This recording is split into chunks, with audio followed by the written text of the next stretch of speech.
In January 1952, Time magazine named its Man of the Year not Truman, not Churchill, not Stalin, a 72-year-old lawyer from Tehran, a man most Americans had never heard of. 18 months later, the CIA would help overthrow him, and 73 years later, every oil tanker crawling through the Strait of Hormuz, every dollar on your gas receipt is still carrying the weight of that one decision. This is where the history gets simplified and the context gets dropped. Here's the story you've heard. February 2026. Iran and the United States are at war. Iran threatens to close the Strait of Hormuz. Oil prices spike from the 60s to over $100 a barrel. Your gas gets more expensive. Inflation ticks up. Cargo ships headlines blame Iran, or they blame Washington, or they blame the Middle East. But that's the summary, not the story. Because to understand why 20 miles of water between Iran and Oman can move the global economy, you have to go back a century. The Strait of Hormuz is 21 nautical miles wide at its narrowest point. Inside that gap, two shipping lanes each just 2 miles across, separated by a 2-mile buffer. Through that narrow corridor, every single day, flows 20 million barrels of oil. That's 1/5 of the world's oil supply, and about a quarter of all seaborne crude traded on Earth. Saudi Arabia and the UAE have pipelines that bypass the strait, but together, they carry maybe a quarter of what Hormuz handles on a normal day. For Iran, Iraq, Kuwait, Qatar, Bahrain, there's no other way out. The Strait of Hormuz is the choke point, which is why everyone who has ever wanted power in this region has wanted power over it. And the story of who controls this water begins more than a century ago, with one British contract. 1901. A British investor named William Knox Darcy signs a deal with the Shah of Persia for £20,000 and 16% of future profits. Darcy buys the exclusive right to all the oil under 3/4 of the country for 60 years. 7 years of drilling, no oil. Darcy nearly goes bankrupt. Then 1 week after his partners cable the crew ordering them to pack up and come home, a 50-foot gusher of oil erupts out of the desert at a place called Masjid Suleiman, the first oil strike in Middle Eastern history. A year later, the Anglo-Persian Oil Company is born.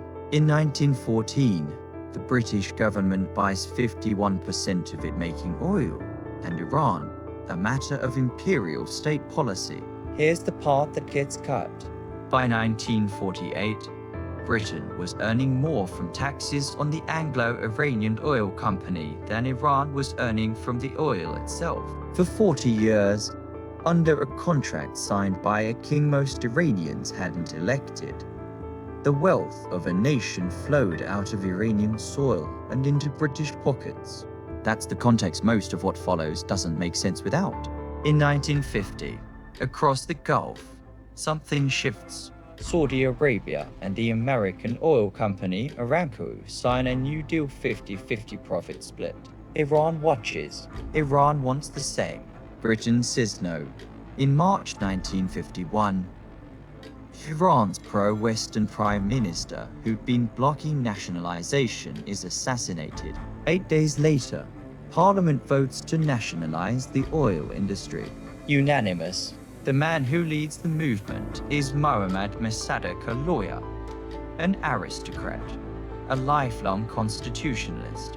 In October 1951, Mossadegh travels to the United Nations to argue, in person, that a sovereign country has the right to control its own resources. Britain takes Iran to the International Court of Justice.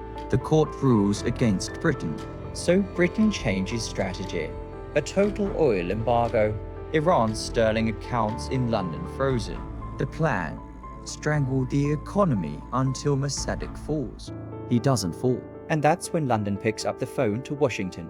Britain first asked President Harry Truman to help overthrow Mossadegh. Truman says no twice. Then in January 1953, Dwight Eisenhower takes office. The British try a new pitch. Mossadegh is a communist. He wasn't. Mossadegh had blocked Soviet oil concessions in northern Iran. He'd opposed the communist Shah party. He was, by every honest measure, an anti-communist nationalist. But it's 1953. The Cold War is raw. China has just fallen. Korea is still burning. And Eisenhower's team is genuinely afraid, even if the fear is misplaced. The green light comes in April.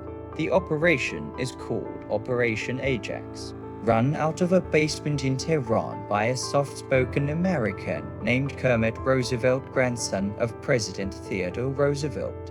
His budget: $1 million from CIA Director Alan Dulles, to be used in the agency's own words in any way that would bring about the fall of Mossadegh. The methods: suitcases of cash, bribed newspaper editors, paid Tehran mobs, bribed senior clerics, a fake communist party created to frame Mossadegh's movement as Soviet. The first coup attempt on August 15th failed. The second, 4 days later, did not. Mossadegh is arrested, sentenced to 3 years, then house arrest until his death in 1967. For 60 years, the CIA refused to acknowledge it.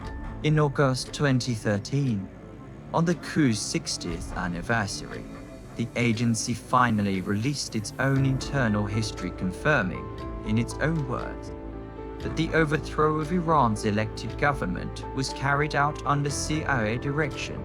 The man the CIA restored was Shah Mohammad Reza Pahlavi. He would rule Iran as an absolute monarch for the next 26 years.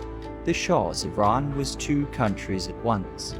On one side, the White Revolution, land reform, women get the vote in 1963, mass literacy programs, oil wealth turned into highways, hospitals, universities, real modernization, real gains.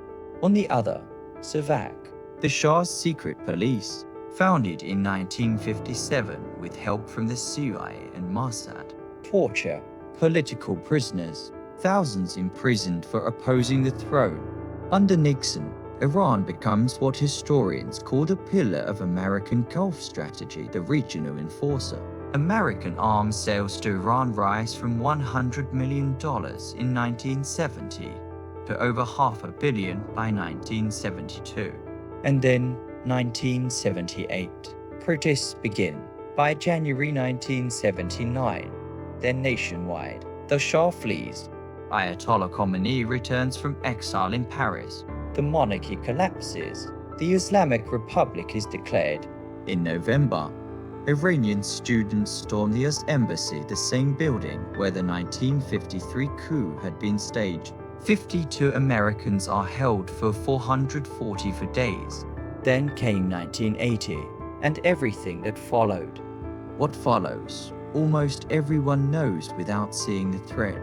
The Iran-Iraq War, 1980 to 1988. Saddam Hussein invades Iran. The US quietly backs Iraq. 1 million dead. The nuclear standoff. Sanctions. Then in July 2015, the Iran nuclear deal. Iran, the US, UK, France, Germany, Russia, China, and the EU agree.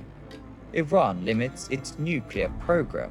Sanctions come off. The UN nuclear watchdog verifies Iran complies.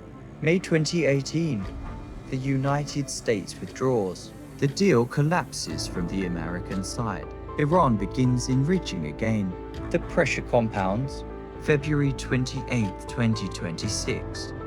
The US and Israel strike Iranian facilities. Iran threatens the Strait. The oil price spikes. Every headline you've seen on this story. None of this makes 2026 inevitable.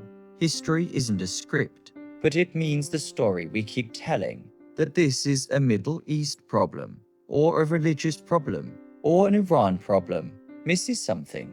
A British oil contract in 1901, a democratic election in 1951, a coup in 1953, a revolution in 1979, a withdrawn treaty In 2018, every single one of these decisions was made in London, Washington, or Tehran by people who thought they were solving the problem in front of them. And every one of them is still in the oil price on your receipt. So the next time someone tells you the Middle East is complicated, they're right, but not for the reason they think. If this changed how you see the headlines, subscribe. We do this every week.